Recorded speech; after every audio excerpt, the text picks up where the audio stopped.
Students, good morning. നമ്മളിതൊരു പുതിയ പാഠഭാഗത്തേക്ക് കടക്കുകയാണ്. അപ്പോൾ കഴിഞ്ഞ പാഠഭാഗം എല്ലാവരും നന്നായിട്ട് വായിച്ചു നോക്കി, നന്നായിട്ട് പഠിച്ചു കാണുമെന്ന് വേണമെങ്കിൽ അറിയാം. ഓക്കെ, നമ്മളൊരു പുതിയ പാഠഭാഗത്തിലേക്ക് കടക്കുകയാണ്. നോക്കി ഏതാണെന്ന് പാഠം 12, don't kick salt. Don't kick salt എന്താണിത്? ഇത് നമ്മൾ കേട്ടിട്ടില്ലാത്തൊരു പുതിയ പേരാണ്. നമ്മൾ ആദ്യമായിട്ടല്ലേ ഇത് കേൾക്കുന്നത്. എന്ത് മലയാളത്തിലും ഇങ്ങനെ ഒരു പേരൊന്നും നമ്മൾ ചിന്തിക്കത്തില്ലേ? ഒരു വ്യത്യസ്തമായിട്ടുള്ള, നമ്മൾ ഇത്രയും പഠിച്ച കാര്യങ്ങളിൽ നിന്നും വ്യത്യസ്തമായിട്ടുള്ളൊരു പാഠഭാഗമാണിത്. നിങ്ങൾ വായിച്ചു നോക്കിയിട്ടുണ്ടോ? പഠിക്കുന്നതിന് മുമ്പ് നിങ്ങൾ ഏതെങ്കിലും ഒരു പാഠഭാഗം വായിച്ചു നോക്കുന്ന രീതി ഉണ്ടോ? ഇല്ല അല്ലേ? പഠിപ്പിച്ച് കഴിഞ്ഞിട്ട് നിങ്ങൾ വായിക്കുന്നതിന് പല വേളത്തിന് അറിയാം, അതൊക്കെ അറിയാം. എന്താണ് നോക്കിയ മക്കളെ, ഈ ഒരു പാഠഭാഗം നോക്കിക്കേ. ഇത് ഈ ഒരു വെറൈറ്റി പേര് കണ്ടല്ലോ, അതെന്താണ്? ആ ഒരു വ്യത്യസ്തമായിട്ടുള്ളൊരു പേരാണ്. അപ്പോൾ ഈ പഠിക്കുന്ന പാഠഭാഗം എന്ന് പറയുന്നത് എന്താണെന്ന് അറിയാമോ? ഇതൊരു നോക്കി, ആ ഒരു ലോക ക്ലാസിക് കൃതികൾ കുട്ടികൾക്ക് പഠിക്കാനുള്ള ഒരു അവസരമാണ്. World classic കൃതികളാണ്. ക്ലാസിക് കൃതികൾ അറിയാലോ, എന്താണ്? നമ്മുടെ പുരാതന കാലം മുതലേ നിലനിൽക്കുന്ന നമ്മളുടെ മലയാളത്തിലെ ക്ലാസിക് കൃതികൾ ഏതൊക്കെയാണ്? നമ്മുടെ മഹാഭാരതവും രാമായണവും ക്ലാസിക് കൃതികളാണ്. അതുപോലെ എന്താണ്? ആ ലോക ക്ലാസിക്കുകൾ നമുക്ക് കുഞ്ഞുങ്ങൾക്ക് പഠിക്കാൻ വേണ്ടിയിട്ട് ഈ ഡോണ്ട് കിക്ക് സോൾട്ട് എന്ന് പറയുന്ന ഒരു പാഠഭാഗം നമുക്കിപ്പോൾ പഠിക്കാൻ വേണ്ടി ഉൾപ്പെടുത്തിയിരിക്കുന്നത്. വൈദേശിക കൃതിയാണിത്, വിദേശ ഭാഷയിലുള്ള കൃതിയാണ്, വൈദേശിക കൃതിയാണ് ഇത് നമ്മൾ പഠിക്കാനുള്ളത്. നമ്മളെന്താണ് ഈ ഇംഗ്ലീഷും റഷ്യനും ലാറ്റിൻ അമേരിക്കൻ ഭാഷകളിൽ നിന്നൊക്കെ എന്താണ് ധാരാളം കഥകൾ നമ്മൾ കേട്ടിട്ടുണ്ടെങ്കിൽ എന്താണ് ഇത് ഏത് ഭാഷയാണെന്ന് അറിയാമോ? നമ്മൾ പല ഭാഷയിലുള്ള പല കൃതികളെ പറ്റിയൊക്കെ പല കഥകളെ പറ്റിയെല്ലാം നമ്മൾ കേട്ടിട്ടുണ്ട്. പക്ഷെ നമുക്ക് ഈ പഠിക്കുവാനുള്ള ഈ ഡോണ്ട് കിക്ക് സോൾട്ട്, ആ വെറൈറ്റി ആയിട്ടുള്ള പേര്, ഈ ഒരു കവിത, ഈ ഒരു പാഠഭാഗം എന്താണ്? ഇതൊരു സ്പാനിഷാണ്, സ്പാനിഷ് കൃതിയാണ്. ഏതാണ്? സ്പാനിഷ് കൃതിയാണ്. എന്താണ്? ഇതൊരു സ്പാനിഷ് കൃതിയാണ്. അപ്പോൾ നമ്മൾ സ്പാനിഷ് കൃതികളെ പറ്റിയും അതിൻ്റെ കാര്യങ്ങളെ പറ്റിയൊന്നും നമ്മൾ കൂടുതലായിട്ട് ഒരിക്കലും അറിഞ്ഞിട്ടുണ്ടായിരുന്നില്ല. നമ്മൾ നോക്കിയ ലോക സാഹിത്യത്തിൽ തന്നെ ഏറെ വ്യത്യസ്തനായ ഒരു കഥാപാത്രമാണ് ഡോണ്ട് കിക്ക് സോൾട്ട്. നമ്മുടെ ഈ ഒരു പാഠഭാഗത്തിൻ്റെ പേരാണ് ഡോണ്ട് കിക്ക് സോൾട്ട്. പുസ്തകങ്ങൾ വായിച്ച് മധുഭമം ബാധിക്കുന്ന അയാളുടെ ചെയ്തികൾ പലതും അസ്വാഭാവികമാണെങ്കിലും വായനക്കാർ അയാൾക്ക് മാപ്പ് നൽകും.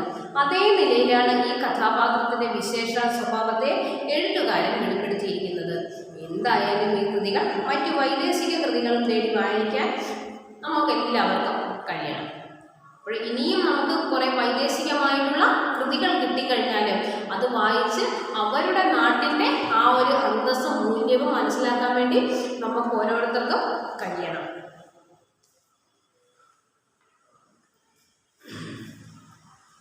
നമുക്ക് മനസ്സിലായപ്പോൾ എന്താണ്? അപ്പോൾ ഡോണ്ട് കിക്ക് സോൾട്ട് എന്ന് പറയുന്നത് എന്താണ്?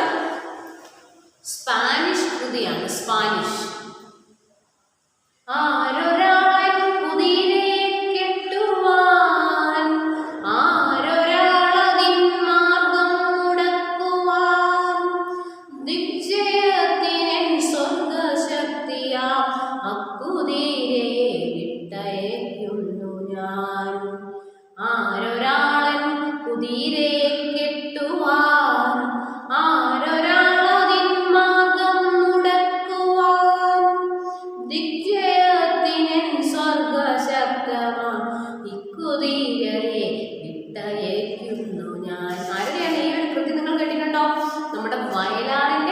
അശ്വമേധം എന്ന് പറയുന്ന ഒരു കവിതയിലെ വരികളാണ് ഈ കൊടുത്തിരിക്കുന്നത്.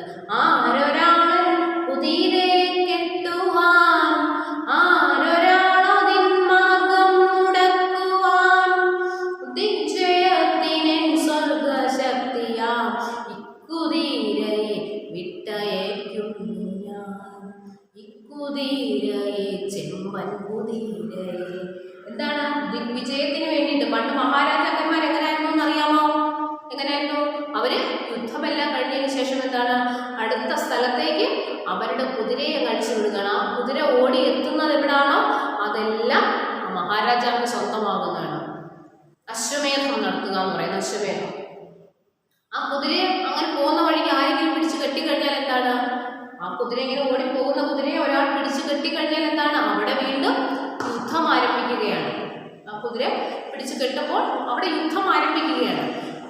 എന്താണ് ആ രാജാവ് ചെന്ന് ആരാണ് ആ കുതിരയെ പിടിച്ചു കെട്ടിയ അവരുമായിട്ട് യുദ്ധം ചെയ്ത് വീണ്ടും ആ രാജ്യം കൂടി നേടിയെടുക്കണം. അങ്ങനെയാണ് പണ്ട് ശ്രീരാമൻ യുദ്ധത്തിന് ശേഷം സീതാദേവിയൊക്കെ ത്യജിച്ചതിന് ശേഷം ശ്രീരാമൻ യുദ്ധമെല്ലാം കഴിഞ്ഞതിന് ശേഷം എന്ത് ചെയ്തു? അശ്വമേധം നടത്തി. ആ അശ്വമേധം നടത്തിയ സമയത്ത് എന്താണ് സംഭവിച്ചത്? 2 കുഞ്ഞുങ്ങൾ ആ ഒരു ആശ്രമത്തിന്റെ ഭാഗത്ത് വെച്ച് 2 കൊച്ചു കുട്ടികളാണ് ആ കുതിരയെ പിടിച്ചു കെട്ടിയത്. അശ്വമേധം നടത്തിയ കുതിരയെ പിടിച്ചു കെട്ടിയത് ആരായിരുന്നു? 2 പയ്യന്മാർ, 2 കൊച്ചുങ്ങളാണ് പിടിച്ചു കെട്ടിയത്. ആരായിരുന്നു അവർ? നിങ്ങൾ കേട്ടിട്ടുണ്ടോ? പുരാണ കഥകൾ കേട്ടിട്ടുണ്ടല്ലോ. ആരായിരുന്നു ആ കുട്ടികൾ?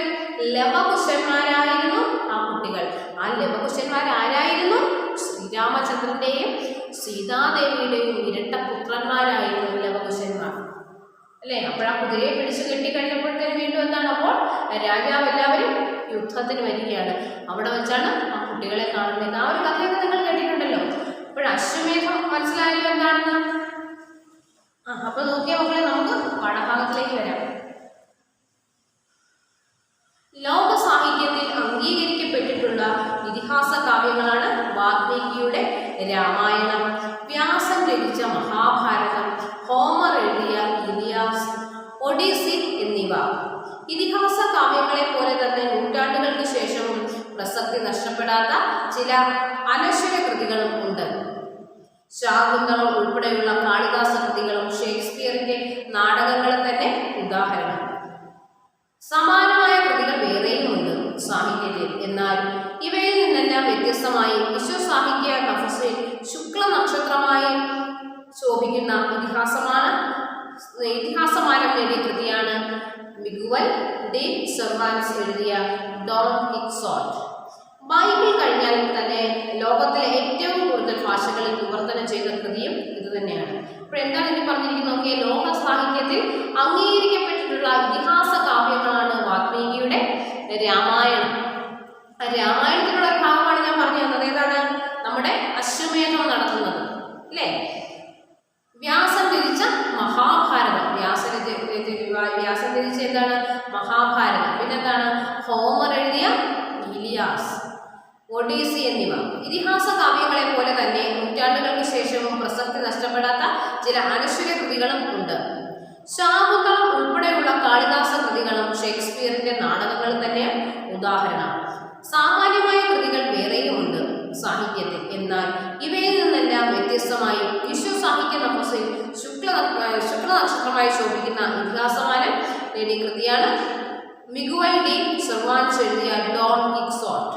ബൈബിൾ കഴിഞ്ഞാൽ തന്നെ ലോകത്തിലെ ഏറ്റവും കൂടുതൽ ഭാഷകളിലേക്ക് വിവർത്തനം ചെയ്ത കൃതിയാണ്. നമ്മുടെ ലോകത്തിലെ ഏറ്റവും കൂടുതൽ ഭാഷകളിലേക്ക് വിവർത്തനം ചെയ്യപ്പെട്ടിട്ടുള്ള കൃതി ഏതാണ്? ബൈബിളാണ്. ആ ബൈബിൾ കഥകൾ ഒരുപാട് ഭാഷകളിൽ, നമ്മുടെ ലോകത്തിൽ ഏതെല്ലാം ഭാഷകളുണ്ടോ അത്രത്തോളം ഭാഷകളിൽ വിവർത്തനം ചെയ്തിട്ടുണ്ട് അല്ലേ?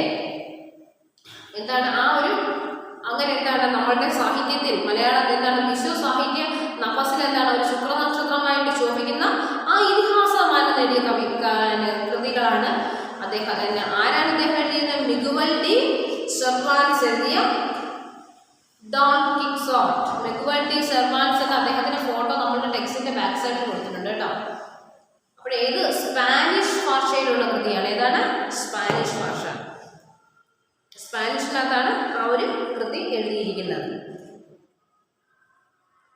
നോക്കിയ മക്കളെ, വിശ്വസാഹിത്യത്തിലെ ഒരു അമൂല്യ നിധിയാണ് മിഗുവൽ ഡി സെർവാൻസ് രചിച്ച ഡോൺ കിക്സോട്ട്.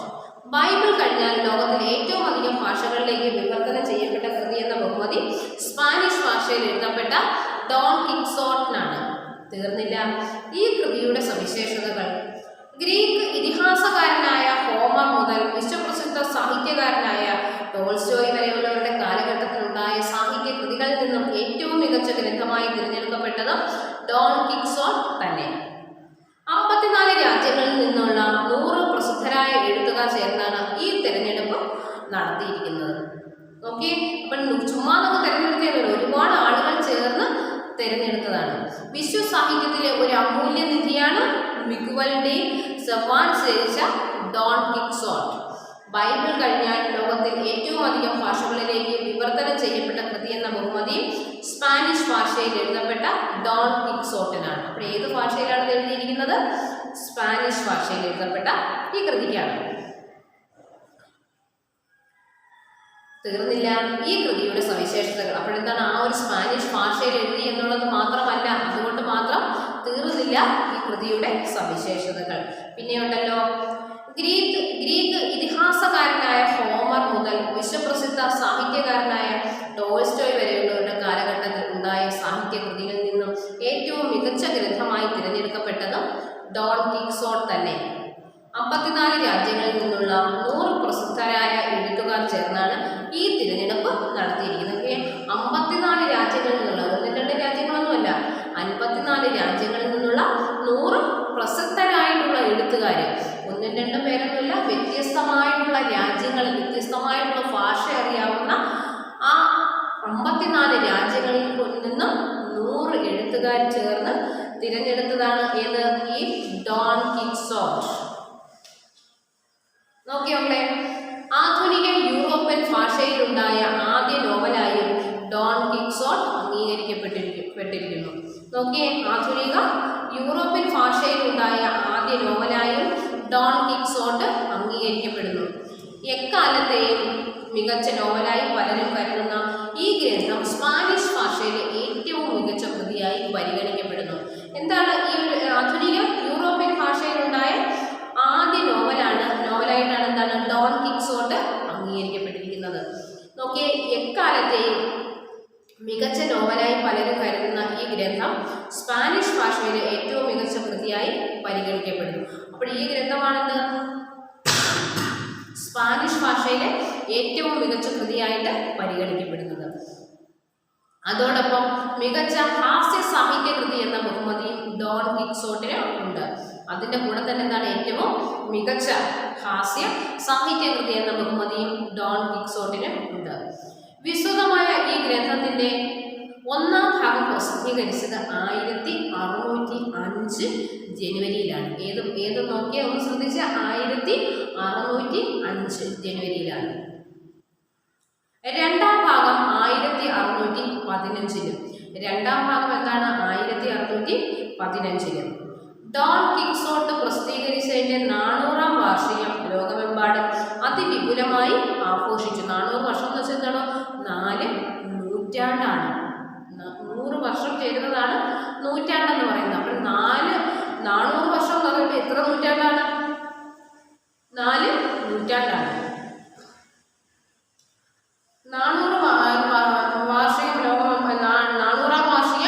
ലോകമെമ്പാടും അതിവിപുലമായി ആഘോഷിച്ചു. 5 വൻകരകളിലെയും വൻ നഗരങ്ങൾ കേന്ദ്രമാക്കി ഒരു വർഷം നീണ്ടു നിൽക്കുന്ന ആഘോഷങ്ങൾ 40 ദശലക്ഷം US ഡോളറാണ് ചെലവഴിച്ചത്.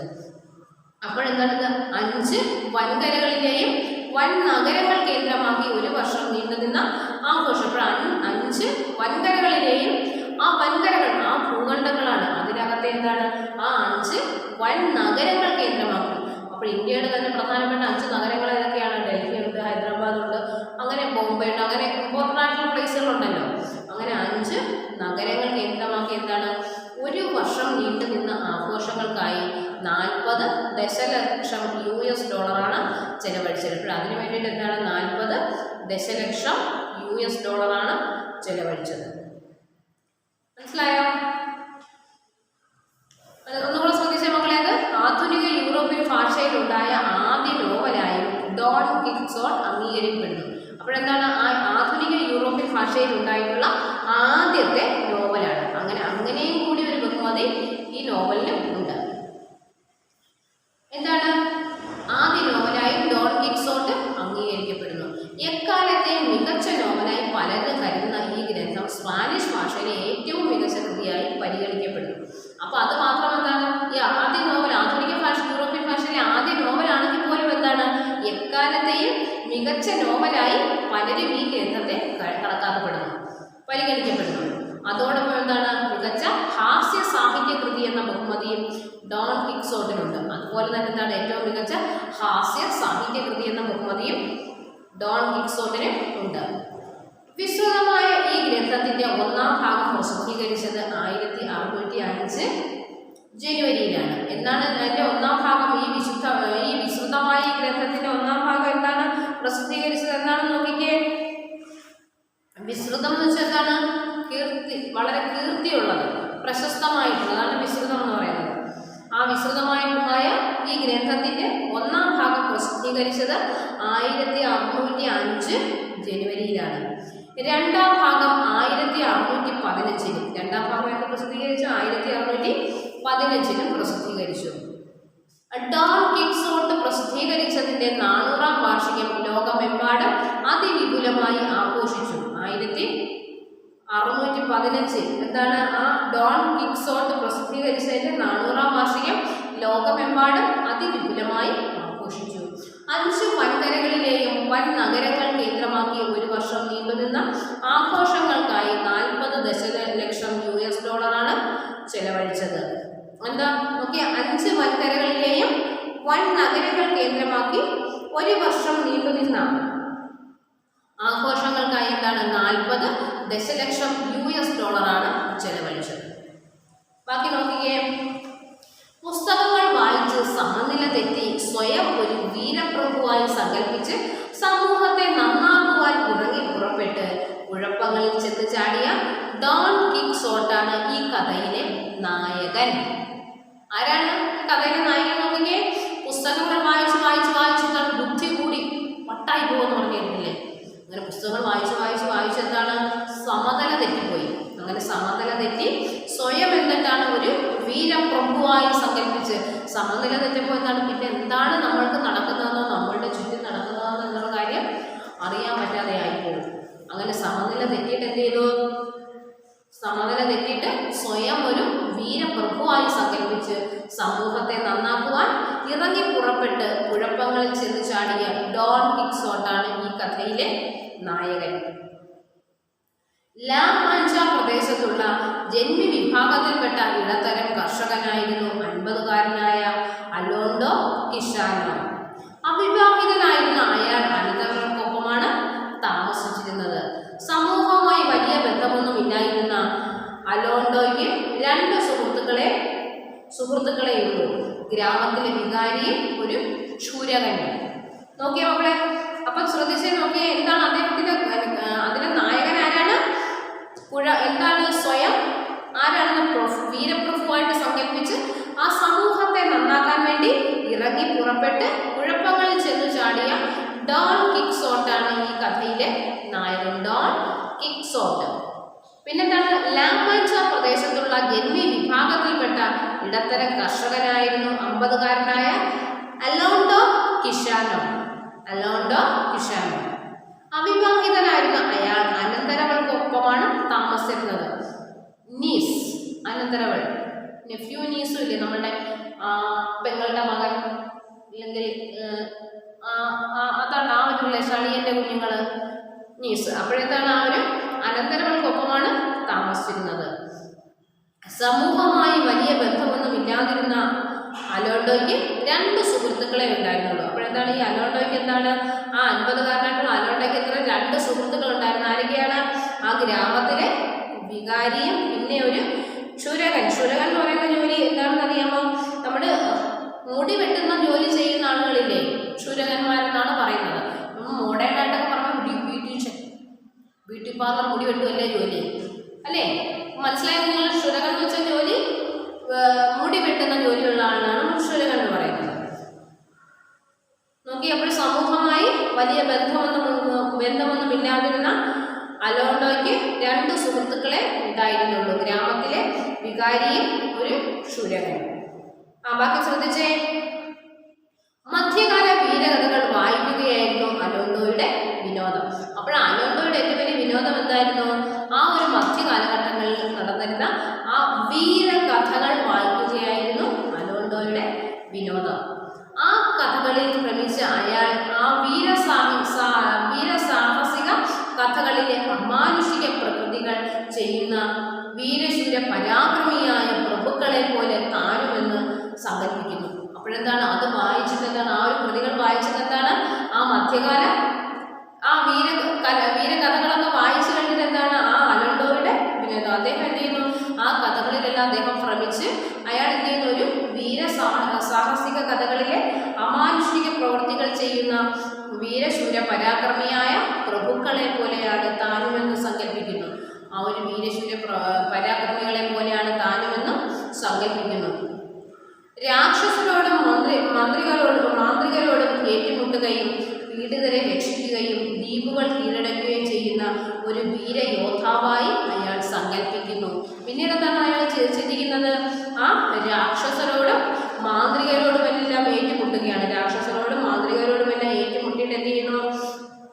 മാന്ത്രികരോടുമെല്ലാം ഏറ്റുമുട്ടിയിട്ട് താൻ ആരാണെന്നാണ് ആ ഏറ്റുമുട്ടുകയും പിന്നെന്താണ് ആ പീഡിതരെ രക്ഷിക്കുകയും പീഡിതമായി കഷ്ടപ്പെടുന്ന ആളുകളെ അവരെ രക്ഷിക്കുകയും പിന്നെന്താണ് ആ ദ്വീപുകൾ കീഴടക്കുകയും ചെയ്യുന്ന ഒരു വീരയോദ്ധാവായി അയാൾ സങ്കല്പിക്കുന്നു. ആ ദ്വീപുകളെല്ലാം കീഴടക്കുന്ന ഒരു വീരയോദ്ധാവായി അയാൾ സ്വയം എന്തു ചെയ്യുന്നു? സങ്കല്പിക്കുന്നു.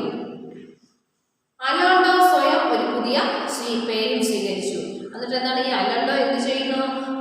അദ്ദേഹം സ്വയം തന്നെ ഒരു പുതിയ പേരും തീരുമാനിക്കുന്നു.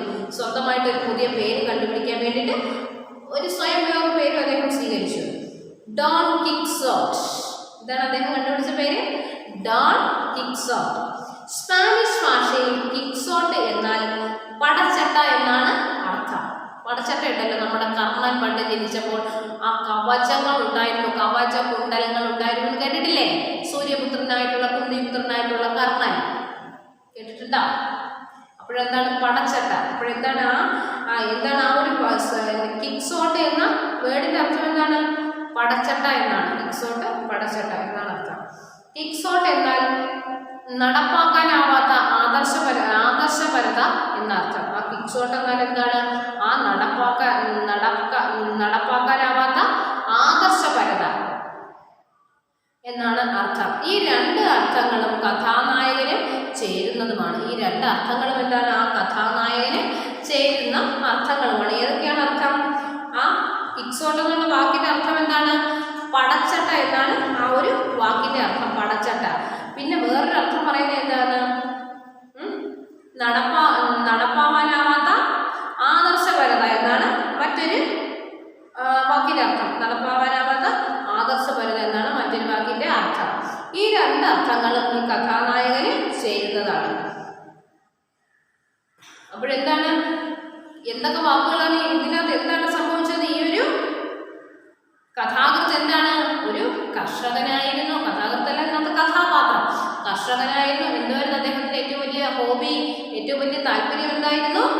ആ വീര സാഹസ കഥകൾ വായിച്ചതിന് ശേഷം സമനില തെറ്റി അദ്ദേഹം സ്വയം ഒരു വീരപ്രഭുവാണെന്ന് കരുതി ഓരോ സമൂഹത്തെ നന്നാക്കാൻ ഇറങ്ങി പുറപ്പെട്ട് എല്ലാ കുഴപ്പങ്ങളിലും ചെന്ന് ചാടിയ ഡോൺ കിക്സോട്ടാണ് അതിലെ കഥാപാത്രങ്ങൾ. എല്ലാ കുഴപ്പങ്ങളിലും ചെന്ന് ചാടും. എന്നിട്ട് എന്താണ് അദ്ദേഹം ആ രാക്ഷസരോട് സ്വയം ചിന്തിക്കുകയാണ്. ഓരോന്ന് ചിന്തിച്ച് കൂട്ടിയിട്ട് എന്താണ് ആ സ്വയം ചിന്തിച്ച് വീരസാഹസ കഥകളിലെ ആ ഒരു അമാനുഷിക ശക്തിയാണ് തനിക്കുള്ളതെന്ന് ചിന്തിച്ചിട്ട് എന്താണ് ആ രാക്ഷസരോടും ആ മാന്ത്രികരോടുമൊക്കെ ഏറ്റുമുട്ടുകയും പിന്നെന്താണ് ആ പീഡിതരെ രക്ഷിക്കുകയും ദ്വീപുകൾ കീഴടക്കുകയും ചെയ്യുന്ന ഒരു വീരയോദ്ധാവായിട്ടാണ് അയാൾ സ്വയം സങ്കല്പിക്കുന്നത്.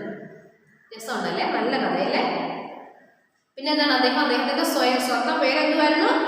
അലോണ്ടോ ടിഷാനോ. അപ്പോൾ ആ ഒരു പേര് മാറ്റിയിട്ട് എന്ത് ചെയ്തു? ഡോൺ കിക്സോട്ട് എന്ന പേര് അദ്ദേഹം സ്വീകരിക്കുകയും ചെയ്തു. അപ്പോഴെന്താണ് ആ സ്പാനിഷ് വേർഡായിട്ടുള്ള ഡോൺ കിക്സോട്ട് എന്ന് പറയുന്ന ആ വേർഡിന്റെ അർത്ഥം എന്താണോ പറഞ്ഞേ? ശ്രദ്ധിക്കുന്നുണ്ടോ നിങ്ങൾ? പടച്ചട്ട എന്നാണ് ആ ഒരു പേരിന്റെ അർത്ഥം, പടച്ചട്ട. അപ്പോഴെന്താണ് കിക്സോട്ട് എന്ന് പറയുന്നത് വേറൊരു വാക്കുകൊണ്ടുണ്ടല്ലോ, എന്താണ്? നടപ്പാക്കാനാവാത്ത ആദർശപരത. ഒരിക്കലും നടപ്പാക്കാനാവാത്ത ഒരു ആദർശപരത എന്നും ഈ അർത്ഥമുണ്ട്. ഈ രണ്ട് അർത്ഥങ്ങളും എന്താണ് ഈ കഥാനായകന് നന്നായിട്ട് ചേരുന്നതുമാണ്. ബാക്കി ശ്രദ്ധിച്ചേ. വീരസാഹസിക കഥകളിലെ ധീരനും പരാക്രമിയുമായ നായകനെ പോലെ കുതിരപ്പുറത്ത് ഒരു അനുചരനുമൊത്ത് സാഹസിക പ്രവൃത്തികൾക്കായി ഡോൺ കിക്സോട്ട് പുറപ്പെട്ടു. ഇതിനായി പഴയൊരു പടച്ചട്ട സംഘടിപ്പിക്കുകയും വീട്ടിലെ ചാവാലി കുതിരയ്ക്ക് റൊസ്റ്റാൻഡോ എന്ന ഗംഭീര പേര് നൽകി തന്റെ വാഹനമാക്കുകയും ചെയ്തു. എന്നിട്ട് അദ്ദേഹം എന്ത് ചെയ്തു? ഈ വീരസാഹസിക കഥകളിലെ ആ ധീരനും പരാക്രമിയുമായിട്ടുള്ള നായകനെ പോലെ എന്താണ് ആ കുതിരപ്പുറത്ത് ഒരു അനുചരനുമൊത്ത് സാഹസിക പ്രവർത്തികൾക്കായി ഡോൺ കിക്സോട്ട് പുറപ്പെട്ടു. എന്താണ് ആ അനുചരൻ എന്ന് പറയുന്നത്? അനുചരൻ, കൂടെ സഞ്ചരിക്കുന്ന ആൾ, അനുചരൻ. അപ്പോഴെന്താണ് ആ ഒരു വീരസാഹസിക കഥകളിലെ ആ ഒരു ധീരനും പരാക്രമിയുമായ ഒരു നായകനെ പോലെ എന്താണ് കുതിരപ്പുറത്താണ് പോകുന്നത്. നായകന്മാരൊക്കെ ഉണ്ടല്ലോ കുതിരപ്പുറത്താണ്. നമ്മളെ ബാഹുബലിയൊക്കെ എന്താണ് കുതിരപ്പുറത്തല്ലേ വരുന്നത്. അപ്പോഴെന്താണ് ആ ഒരു വീര സാഹസകനായിട്ട് എന്താണ് ഒരു കുതിരപ്പുറത്ത് ഒരു അനുചരനുമൊത്ത് കൂടെ നടക്കുന്ന ഒരു സഹായി, ഒരു അസിസ്റ്റന്റ്, ആ ഒരു അനുചരനൊക്കെ മൊത്ത് എന്താണ് ആ സാഹസിക പ്രവർത്തികൾക്കായി ഡോൺ ക്വിക്സോട്ട് പുറപ്പെട്ടു. ഇതിനായി പഴയൊരു പടച്ചട്ട സംഘടിപ്പിക്കുകയും വീട്ടിലെ ചാവാലി കുതിരയ്ക്ക് റൊസിനാൻഡോ എന്ന ഗംഭീര പേര് നൽകി തന്റെ വാഹനമാക്കുകയും ചെയ്തു. എന്നിട്ട് എന്താണ് അങ്ങനെ യുദ്ധം ചെയ്യാൻ പോകാൻ വേണ്ടിയിട്ട് എന്ത് ചെയ്യുന്നു? ഒരു പടച്ചട്ട, യുദ്ധം ചെയ്യുന്ന ആൾക്കാരെ കിടത്തില്ലേ പടച്ചട്ട, അങ്ങനെ ഒരു പടച്ചട്ടയൊക്കെ സംഘടിപ്പിച്ചിട്ട് എന്താണ് ആ വീട്ടിലെ ചാവാലി കുതിര, അയ്യോ കഷ്ടം, ചാവാലി കുതിര എന്നുള്ള വലിയ ആരോഗ്യമൊന്നും ഇല്ലാത്ത വെറും എല്ലും തൊലിയുമായിട്ടുള്ള നമ്മൾ ചാവാലി പട്ടികൾ എന്നൊക്കെ പറയത്തില്ലേ, റോഡ് സൈഡിൽ കാണുന്ന ആ തെരുവ് പട്ടികളെയൊക്കെ നമ്മൾ ചാവാലി പട്ടികളെന്നാണ് പറയുന്നത്. അതുപോലെ വീട്ടിലുള്ള ഒരു ചാവാലി കുതിരയ്ക്ക് എന്ത് ചെയ്തു? കുതിരയുടെ പേരൊക്കെ മാറ്റി അല്ലേ, വല്ല മാളൊന്നും അമ്മൊന്നും കണ്ടായിരുന്നു തോന്നുന്നു കുതിരയുടെ പേര്. ആ പേരൊക്കെ മാറ്റിയിട്ട് എന്ത് ചെയ്തു? റോസിനാൻഡോ എന്ന് പേരും കൊടുത്തു. റോസിനാൻഡോ എന്ന് സ്റ്റൈൽ പേരല്ലേ, റോസിനാൻഡോ എന്ന ഗംഭീര പേര് നൽകി തൻ്റെ വാഹനമാക്കുകയും ചെയ്തു. അദ്ദേഹത്തിന് അങ്ങനെ ഒരു അടിപൊളി പേരൊക്കെ കൊടുത്ത് എന്ത് ചെയ്തു? ആ കുതിരയെ അദ്ദേഹം സ്വന്തം വാഹനമാക്കുകയും ചെയ്തു. അയൽക്കാരനായ സാങ്കോ പാൻസയെ ഭാവിയിൽ ഉണ്ടാകുന്ന നേട്ടങ്ങൾ പറഞ്ഞ് പ്രലോഭിപ്പിച്ച് ഡോൺ ക്വിക്സോട്ട് തന്റെ അനുചരനായി ഒപ്പം കൂട്ടുകയും ചെയ്തു. എന്നിട്ട് എന്ത് ചെയ്തു? ആ അയൽക്കാരനായിട്ടുള്ള അദ്ദേഹത്തിന്റെ അയൽക്കാരനായ സാങ്കോ പാൻസയെ ഭാവിയിൽ ഉണ്ടാകുന്ന നേട്ടങ്ങൾ പറഞ്ഞ് പ്രലോഭിപ്പിച്ച് ഡോൺ ക്വിക്സോട്ട് തന്റെ അനുചരനായി ഒപ്പം കൂട്ടുകയും ചെയ്തു. ധീരകൃത്യങ്ങൾ ചെയ്യാൻ നാടുനീളെ സഞ്ചരിച്ച ഡോൺ ക്വിക്സോട്ട് പക്ഷേ നാട്ടുകാരിൽ നിന്ന് തല്ലുവാങ്ങി അവശനായി. ഒടുവിൽ ഗ്രാമത്തിലെ വികാരിയും ക്ഷുരകനും ചേർന്ന് അയാളെ തിരിച്ചു വീട്ടിലേക്ക് കൊണ്ടുപോകുന്നു. അപ്പോഴെന്ത് സംഭവിച്ചു? അപ്പോഴാ അദ്ദേഹത്തിന്റെ വീട്ടിൽ ആ ചാവാലി കുതിരയ്ക്ക് എന്താണ് റോസിനാൻഡോ എന്ന ഗംഭീര പേരൊക്കെ നൽകിയിട്ട് എന്ത് ചെയ്തു? തന്റെ അയൽക്കാരനായ സാങ്കോ പാൻസയെ ഭാവിയിൽ ഉണ്ടാകുന്ന നേട്ടങ്ങൾ പറഞ്ഞ് പ്രലോഭിപ്പിച്ച് ഡോൺ ക്വിക്സോട്ട് തന്റെ അനുചരനായി ഒപ്പം കൂട്ടുകയും ചെയ്തു. എന്നിട്ട് അദ്ദേഹത്തിന്റെ അയൽക്കാരനായിട്ടുള്ള സാങ്കോ പാൻസ എന്ത് ചെയ്തു? ആ ഭാവിയിൽ ഉണ്ടാകുന്ന ആ ഒരു നേട്ടങ്ങളെല്ലാം പറഞ്ഞ് പ്രലോഭിപ്പിച്ച് എന്ത് ചെയ്തു? ഡോൺ ക്വിക്സോട്ട് തന്റെ അനുചരനായി ഒപ്പം കൂട്ടുകയും ചെയ്തു. അപ്പോൾ അയൽക്കാരനായിട്ടുള്ള ഒരാളുടെ എന്തൊക്കെയോ മോഹങ്ങളും വാഗ്ദാനങ്ങളൊക്കെ പറഞ്ഞ് പ്രലോഭിപ്പിച്ച് തന്റെ അനുചരനായിട്ട് തന്റെ കൂടെ നടക്കുന്ന ആളായിട്ട് കൂടെ കൂട്ടുകയും ചെയ്തു. ധീരകൃത്യങ്ങൾ ചെയ്യാൻ നാടുനീളെ സഞ്ചരിച്ച ഡോൺ ക്വിക്സോട്ട് പക്ഷേ നാട്ടുകാരിൽ നിന്ന് തല്ലുവാങ്ങി അവശനായി. അപ്പോഴെന്താണ് ഈ ഒരു വീരകൃത്യങ്ങൾ, ആ ഒരു ധീരകൃത്യങ്ങളൊക്കെ ചെയ്യാൻ എന്താണ് നാടുനീളെ സഞ്ചരിച്ച ഡോൺ ക്വിക്സോട്ട്, ആ നാടുനീളെ സഞ്ചരിച്ച ആ ഡോൺ ക്വിക്സോട്ട് എന്താണ് പക്ഷേ നാട്ടുകാരിൽ നിന്നും ആ തല്ല് വാങ്ങി അവശനായി. നാട്ടുകാരിൽ നിന്നും അടിയും വാങ്ങിച്ച് പുളിയും പൂത്തെന്ന് പറയത്തില്ലേ, അങ്ങനെ അടിയും കൊണ്ട് അവശനായി. ഒടുവിൽ ഗ്രാമത്തിലെ വികാരിയും ക്ഷുരകനും ചേർന്ന് അയാളെ തിരിച്ച് വീട്ടിലേക്ക് കൊണ്ടുപോകുന്നു. അപ്പോഴെന്താണ് അദ്ദേഹത്തിന് രണ്ട് ഫ്രണ്ട്സ് ഉണ്ടല്ലോ, ആരാണ്?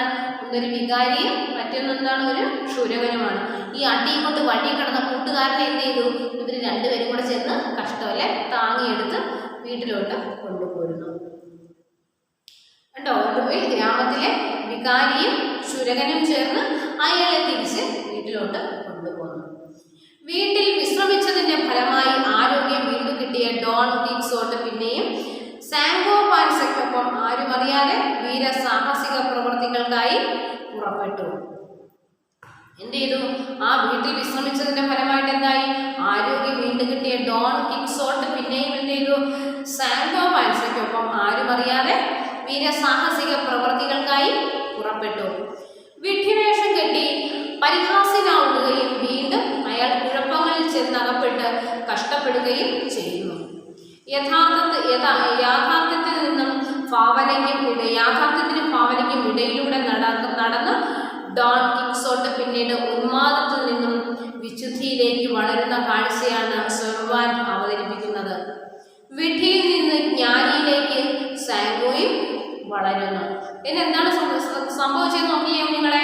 വീട്ടിൽ വിശ്രമിച്ചു, അപ്പൊ അടിയൊക്കെ കൊണ്ട് റോഡിൽ കിടന്നവരെ എന്ത് ചെയ്തു, അദ്ദേഹത്തിന് കൂട്ടുകാരെല്ലാവരും കൂടെ താങ്ങിയെടുത്ത് വീട്ടിൽ കൊണ്ടാക്കി.